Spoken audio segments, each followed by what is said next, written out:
Amado ouvinte, gostaria muito de lhe compartilhar a palavra que fala que Jesus aceitou a cruz. Baseado no texto de Salmo 22, verso 1, nós temos umas palavras que Jesus deixou na cruz, quando ele dizia: Deus meu, por que me desamparaste? Uma cruz, multidões queriam ver o homem condenado a morrer. Eli, Eli, lama sabachthani, foram as palavras proferidas por Jesus na cruz antes de expirar e morreu ali. Ele as pronunciou usando o início do Salmo 22, escrito por Davi, seu ancestral rei de Israel. Quando falamos da vida de Cristo, encontramos muitos motivos para, a cada momento, encontrarmos surpresas agradáveis que alegram muito os nossos corações. Desde a sua anunciação e seu nascimento, observamos como estavam fascinados os 3 magos pela estrela do Oriente, como os pastores do campo ficaram estupefatos com a coreografia e as palavras poderosas dos exércitos dos céus, dizendo: glória a Deus nas alturas, paz na terra e boa vontade para com os homens. Lucas 2,14. E quando não falamos de seu ministério espiritual em Israel, estamos ficando juntamente com os seus discípulos boquiabertos ao contemplar os seus feitos. Ele fez cegos ver, os paralíticos andaram, purificou leprosos, deu vida a pessoas mortas, ressuscitando-as, expulsou espíritos malignos das trevas da parte do diabo, deu paz aos atormentados, deu alegria para aqueles que viviam em tristeza, deu amor para os que viviam na solidão deste mundo, deu pão no deserto aos famintos, andou sobre as águas do mar da Galileia. Ele deslumbrou multidões com um evangelho de palavras simples, diretas, francas, com muito amor, com muito poder de Deus, com muita justiça e sabedoria, e em autoridade tudo o que dizia. Quanto à sua vida, profetizou também acerca de sua própria morte e ressurreição. Ninguém, com qualquer ajuda de exércitos e homens, se fez tão formidável quanto o Filho de Deus, que veio assumir a forma de homem aqui neste mundo. Maravilhoso foi o nome que lhe deram no livro de Isaías, e assim ele é, maravilhoso. De repente, porém, alguma coisa acontece que deixou o mundo perplexo por sua causa. Ele, que desceu da glória dos céus até este mundo, que poderia ter feito homens e reinos submeterem à sua autoridade, ele não intentou fazer tal coisa. Ele é rei, e ele reina nos céus, mas recusou-se a sequer concorrer a qualquer reinado deste mundo. Ele dizia que o seu reino não era deste mundo. Parecia, a cada momento que sua vida, Jesus Cristo de Nazaré, estava almejando algo mais importante. E nós ficamos com o coração até em frangalhos quando chegamos à conclusão que o alvo da vida de Cristo, o alvo, o seu anelo, seu maior desejo era chegar até a cruz. Ele parecia vê-la a cada instante de sua vida e não aceitava qualquer pensamento ou argumentação dos próprios discípulos que tentasse afastá-lo da via crucis, do caminho do Calvário. Por várias vezes em seu ministério, algumas pessoas iradas e irritadas contra ele quiseram apedrejá-lo ou matá-lo e não o conseguiram. Ele pregava a palavra de Deus debaixo dos narizes dos seus maiores opositores, os quais ficavam tinindo de raiva, mas como que amarrados, pasmados, impotentes, paralisados, não conseguiam sequer prendê-lo. Ele mesmo dizia, em João capítulo 10, versos 17 e 18, são as palavras de Jesus: por isso o Pai me ama, porque dou a minha vida para tornar a tomá-la. Ninguém me tira de mim, mas eu de mim mesmo a dou. Tenho poder para dar e poder para tornar a tomá-la. Este mandamento recebi de meu Pai. Quando Jesus foi preso no jardim do Getsemane, antes da sua prisão, ainda junto de seus discípulos, perguntou à corte e aos oficiais dos sacerdotes, que ali vieram com lanternas, archotes e armas para vir ao seu encontro, lançou-lhes essa pergunta: a quem buscais? Responderam-lhe: a Jesus Nazareno. Disse-lhe Jesus: sou eu. Quando então lhes disse: sou eu, o evangelista, ele narra com aquela compaixão das almas perdidas e ao mesmo tempo com a sua admiração. Todos recuaram e caíram por terra. Ora, se alguém tem o poder de fazer uma horda ou todo um povo cair no chão quando quer, logo se conclui que ele não poderia ter sido preso se não fosse ele mesmo querer e permitir que assim o prendessem. Houve voluntariedade em Jesus. Foi aí então que Pedro quis defendê-lo, cortando a orelha direita do servo do sumo sacerdote. Mas ele ordenou a Pedro: põe a tua espada na bainha. Não beberei eu do cálice que o Pai me deu? Você pode ler isso em João 18:11. E foi assim.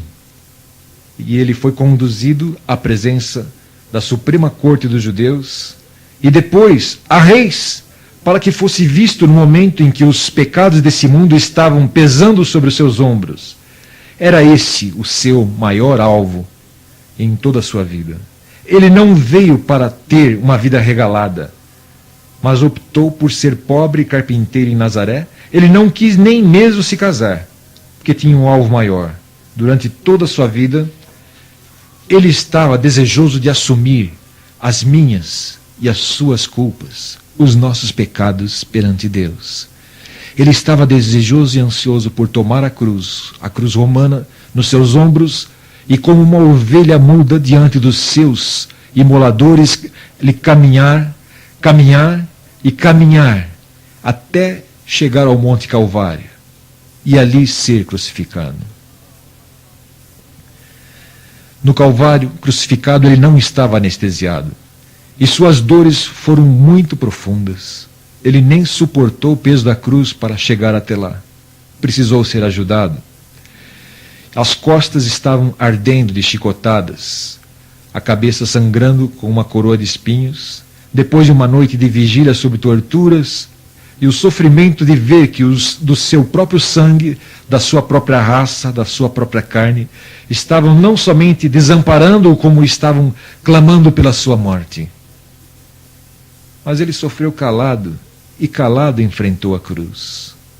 Na cruz, soltou 7 palavras, e uma delas foi: Deus meu, por que me desamparaste?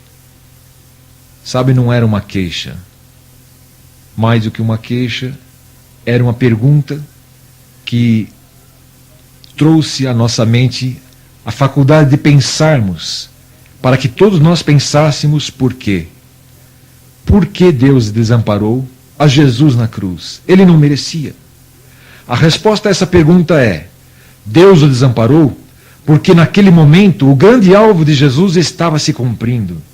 O grande Cordeiro de Deus estava sendo colocado no meu e no seu lugar, meu querido ouvinte. Aquele sofrimento, aquela dor, aquela marcha lenta para a morte, aquela humilhação, aquele desprezo dos demais, eram todos destinados a cada um de nós. Esta era a nossa sentença, que Ele tomou sobre si, e Ele quis tomar sobre si as nossas enfermidades, os nossos pecados e as nossas dores. Este era o seu alvo de então, e Ele foi até o fim e foi vitorioso. Resta-nos apenas saber que nós necessitamos recebê-lo como Salvador e Senhor, ou então rejeitá-lo. Mas todos quantos o receberam foram feitos filhos de Deus, a saber, os que creem no seu nome. Você quer aceitar e receber Jesus? Ele aceitou a nossa cruz. Se você aceita Jesus, diga agora: Senhor Jesus, eu te agradeço pela cruz, pela tua determinação e perseverança em querer me salvar da condenação e do poder dos meus pecados. Perdoa-me e salva-me do mal que o teu santo eterno nome pode perdoar. Somente tu. Mas eu confio em ti, porque tu morreste por mim, em meu lugar. Amém. Certo homem carregando uma cruz, multidões queriam ver o homem condenado a morrer.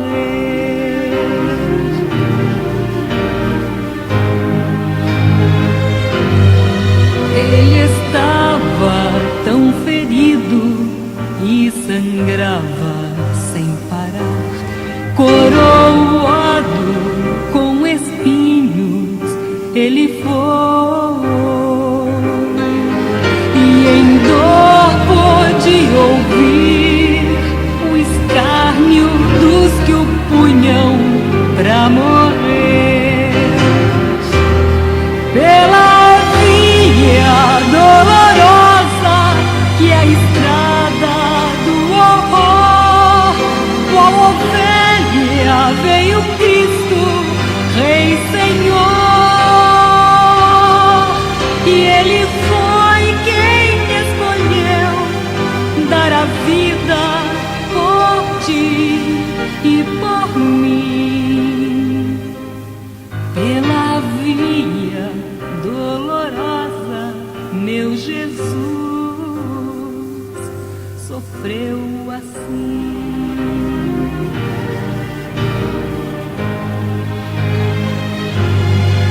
Ele estava tão ferido e sangrava sem parar, coroado com espinhos, ele foi, e em dor pôde ouvir o escárnio dos que o punham pra morrer. Pela via dolorosa que é a estrada do horror, qual ovelha veio Cristo, Rei Senhor, e Ele foi quem escolheu dar a vida por ti e por mim. Pela via dolorosa, meu Jesus sofreu assim. Jesus se entregou, mostrou o seu amor, morreu numa cruz em Jerusalém.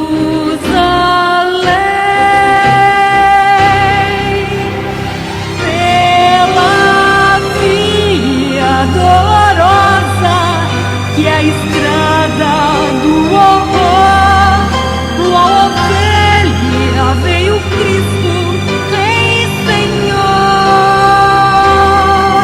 e Ele foi quem escolheu dar a vida por ti e por mim. Pela via dolorosa, meu Jesus